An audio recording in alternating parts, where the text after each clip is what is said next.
पवित्र रथयात्रा देश विदेश में पालन हेबा सहित पुरी जिला पिपिली और कोणार्क पालित होइछि बाहुड़ा यात्रा। पवित्र बाहुड़ा यात्रा रे कोणार्क चलचंचल होई पड़िछि। हजार हजार श्रद्धालु और भक्त टाणी नेउछन्ति रथ। हरिबोल हुड़हुड़ी रे कंपुछि कोणार्क।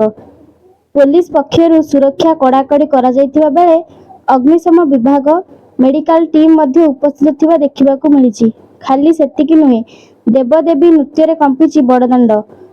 प्रतिवर्ष 3टी रथ करा जाउथिबा बेले चलित वर्ष गोटिए रथ रे 3 ठाकुर विराजमान होई आज गुंडीचा मंदिर माउसी माँ घरे पोड़पिठा खाइबा परे जगन्नाथ मंदिर पाखरे पहुंची आज बाहर दर्शन देवे 3 ठाकुर।